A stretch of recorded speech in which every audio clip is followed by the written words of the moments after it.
Start. अस्सलाम वालेकुम सीम भाई, वालेकुम सलाम। की हाल चाल है? हाँ जी ठीक ठाक हो भाई। ये से ठीक है? शुक्र है अल्लाह दा। माशाल्लाह जी माशाल्लाह। सानू बड़ी खुशी हुई। ਇਹ ਜੀ अस्सलाम वालेकुम जी, मैं बाबा हमीद ਬੂਰੇ ਵਾਲੇ ਤੋਂ ਤੇ ਭਾਈ ਸਾਹਿਬ ਵਸੀਮ ਸਾਹਿਬ ਨੇ ਇਹ ਗੁਜਰਾਂ ਵਾਲੇ ਤੋਂ ਸਾਨੂੰ ਮਿਲਣ ਵਾਸਤੇ ਆਏ ਨੇ। ਬੜੀ ਖੁਸ਼ੀ ਹੋਈ, ਬੜਾ ਵੈਲਕਮ ਕਰਦੇ ਆ ਇਹਨੂੰ। ਅੱਲਾਹ ਨੂੰ ਸਿਹਤ ਤੰਦਰੁਸਤੀ ਦੇਵੇ। ਆਮੀਨ ਆਮੀਨ। ਹੋਰ ਸੁਣਾਓ, ਘਰ ਖੈਰ ਮੇਰੀ ਸਾਰੀ? हाँ जी ठीक ठाक। ਅੱਜ ਕੋਈ ਗੱਲ ਸੁਣਾਓ ਬੰਦਿਆਂ ਨੂੰ ਫੇਰ ਉਦੋਂ ਵਾਲੇ। ਅੱਛਾ, ਉਹ ਵੀ ਗੱਲ ਇਹ ਆ ਵੀ ਇੱਕ ਬੰਦਾ ਸੀ ਤੇ ਉਹ ਬੜਾ ਗਰੀਬ ਸੀ। ਅੱਛਾ ਘਰ ਦਾ ਸਤਿਆ ਸੀ ਮਹਿੰਗਾਈ ਤੋਂ। ਉਹਨੇ ਕਿਹਾ ਕਿਤੇ ਬਾਹਰ ਨਿਕਲਦੇ ਆ, ਚਲੋ ਟੁੱਕਰ ਤੇ ਰੱਜ ਕੇ ਖਾਵਾਂਗੇ ਨਾ। ਅੱਛਾ ਉਹ ਟੁਰਿਆ ਜਾਂਦਾ ਤੇ ਪਿੰਡ 'ਚ ਇੱਕ ਨਾ ਘਰ ਸੀ ਤੇ ਬੂਹਾ ਚੰਨਾ ਬੂਹੇ ਦਰਵਾਜ਼ਾ ਹੈ ਨਹੀਂ ਸੀ ਉਹਦਾ। ਭੁੱਖ ਵੀ ਉਹਨੂੰ ਲੱਗੀ ਸੀ।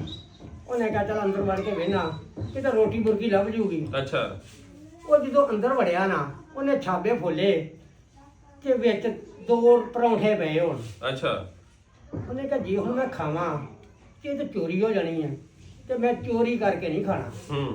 ਉਹਨੇ ਉਸੇ ਤਰ੍ਹਾਂ ਰੋਟੀਆਂ ਢਕੀਆਂ, ਬਾਹਰ ਆ ਕੇ ਦਰਵਾਜ਼ੇ 'ਚ ਬਹਿ ਗਿਆ। ਅੱਛਾ ਬੀਬੀ ਬਾਹਰ ਕਿਤੇ ਗਈ ਸੀ, ਉਹ ਆਈ। ਉਹ ਕਹਿੰਦੀ ਬਾਬਾ ਤੂੰ ਇੱਥੇ ਕਿਵੇਂ ਬੈਠਾ ਸਾਡੇ ਬੂਹੇ ਅੱਗੇ? ਉਹਨੇ ਕਿਹਾ ਬੀਬੀ ਭੁੱਖ ਬੜੀ ਲੱਗੀ ਹੈ, ਰੋਟੀ ਖਾਣੀ ਹੈ। ਅੱਛਾ ਉਹਨੇ ਕਿਹਾ ਰੋਟੀ ਤਾਂ ਕੋਈ ਨਹੀਂ। ਉਹਨੇ ਕਿਹਾ ਬੀਬੀ ਕਿਉਂ ਝੂਠ ਬੋਲਦੀ ਹੈ? ਤੇਰੇ ਘਰ ਅੰਦਰ ਦੋ ਪਰੌਂਠੇ ਪਏ ਨੇ। ਬੀਬੀ ਸੋਚੀ ਪੈ ਗਈ ਵੀ ਇਹਨੂੰ ਕਿਹਨੇ ਦੱਸਿਆ ਪਰੌਂਠੇ ਪਏ ਆ? ਅੱਛਾ ਉਹਨੇ ਕਿਹਾ ਬਾਬਾ ਕੋਈ ਲਿਆ ਹੀ ਲੱਗਦਾ। ਉਹਨੇ ਕਿਹਾ ਹਾਂ ਬਾਬਾ ਪਰੌਂਠੇ ਜ਼ਰੂਰ ਦੋ ਪਏ ਨੇ। ਉਹਨੇ ਬਾਬੇ ਨੂੰ ਰੋਟੀ ਦਿੱਤੀ।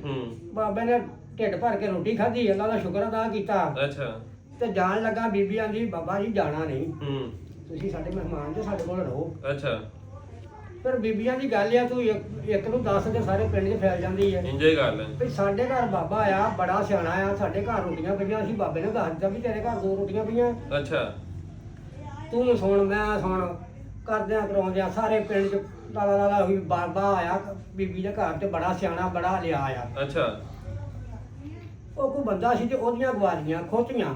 ਵਾਹ ਉਹਨੇ ਹੁਣ ਆਖਿਆ ਵੀ ਬਾਬਾ ਆਇਆ, ਬਾਬੇ ਨੂੰ ਕਹਿੰਦੇ ਆ ਬਾਬਾ ਸਾਨੂੰ ਦੱਸ ਸਾਡੀਆਂ ਖੋਤੀਆਂ ਕਿੱਥੇ ਆ? ਉਹ ਜੀ ਬੰਦਾ ਉਹਦੇ ਕੋਲ ਆ ਗਿਆ ਬਾਬੇ ਕੋਲ। ਬਾਬਾ ਜੀ ਸਾਡੀਆਂ ਖੋਤੀਆਂ ਗਵਾ ਲਈਆਂ। ਅੱਛਾ ਤੇ ਉਹਦਾ ਤੇ ਜਰਾ ਹਿਸਾਬ ਲਾ ਕੇ ਦੱਸੋ ਕਿੱਥੇ ਆ, ਕੌਣ ਲੈ ਗਿਆ ਚੋਰ ਚੋਰੀ ਕਰਕੇ, ਉਹ ਤੇ ਲੱਭ ਕੇ ਦਿਓ। ਉਹਨੇ ਕਿਹਾ ਠੀਕ ਹੈ, ਸੁਬਾਹ ਆਇਓ।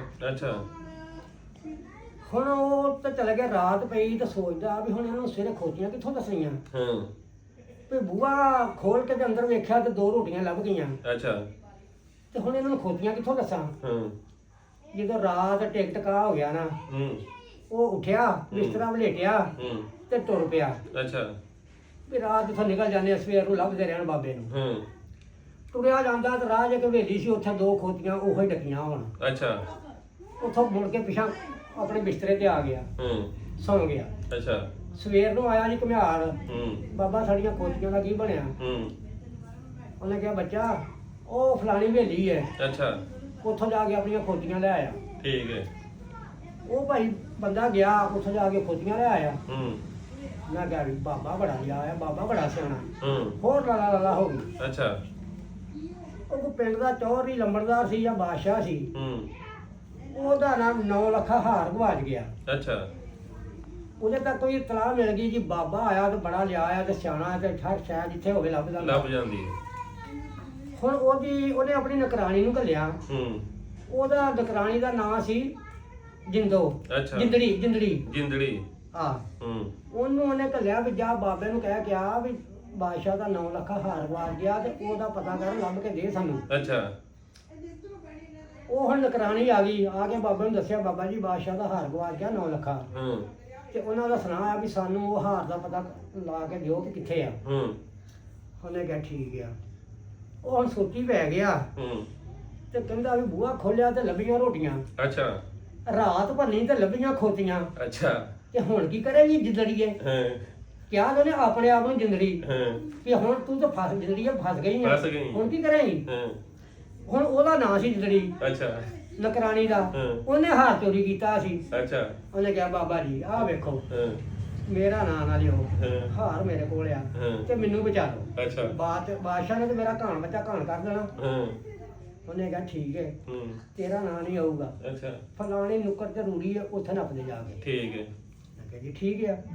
ਉਹਨੇ ਉੱਥੇ ਹਾਰ ਨੱਪ ਦਿੱਤਾ। ਹੂੰ ਸਵੇਰ ਨੂੰ ਬਾਦਸ਼ਾਹ ਪੁੱਛਣ ਆਏ, ਉਹਨਾਂ ਕਹੀ ਫਲਾਣੀ ਰੂੜੀ ਤੋਂ ਜਾ ਕੇ ਕੱਢ ਲਓ ਹਾਰ ਹਾਰ। ਠੀਕ ਹੈ ਉਹਨਾਂ ਜੀ ਉੱਥੋਂ 9 ਲੱਖ ਹਾਰ ਕੱਢ ਲਿਆ। ਹੂੰ ਬਾਬੇ ਦੀ ਹੋਰ ਬੱਲੇ ਬੱਲੇ ਹੋ ਗਈ, ਬਾਬਾ ਤੇ ਬਲਾਕ ਪਾਸ ਆ। ਠੀਕ ਹੈ ਹੁਣ ਜਿਹੜਾ ਵਜ਼ੀਰ ਹੁੰਦਾ ਨਾ ਬਾਦਸ਼ਾਹ ਦਾ, ਹਾਂ ਉਹ ਬੜੇ ਚੁਸਤ ਚਲਾਕ ਹੁੰਦੇ ਨੇ। ਅੱਛਾ ਬਾਦਸ਼ਾਹ ਭੋਲੇ ਹੁੰਦੇ ਨੇ, ਹਾਂ। ਜਿਹੜੇ ਵਜ਼ੀਰ ਹੁੰਦੇ ਨੇ ਬਹੁਤ ਚੁਸਤ ਹੁੰਦੇ ਨੇ। ਅੱਛਾ ਉਹਨੇ ਕਿਹਾ ਬਾਬਾ ਕਿੱਡਾ ਕਿ ਲਿਆ ਇਹਦਾ ਇਮਤਿਹਾਨ ਤੇ ਲਈਏ। ਹਾਂ ਹੁਣ ਬਾਦਸ਼ਾਹ ਤੇ ਵਜ਼ੀਰ ਤੇ ਬਾਬੇ ਨੂੰ ਨਾਲ ਲਿਆ ਤੇ ਬਾਹਰ ਤੁਰ ਪਏ ਮਰ ਪੈਲੀਆਂ ਨੂੰ, ਜੰਗਲ ਬਾਹਰ ਫਸਲਾਂ ਨੂੰ। ਅੱਛਾ ਤੇ ਉਹ ਹੁਣ ਜਿਹੜਾ ਬਾਬਾ ਲਿਆ ਸੀ ਨਾ, ਉਹਦਾ ਨਾਂ ਸੀ ਟਿੱਡ ਭਗਵਾਨ।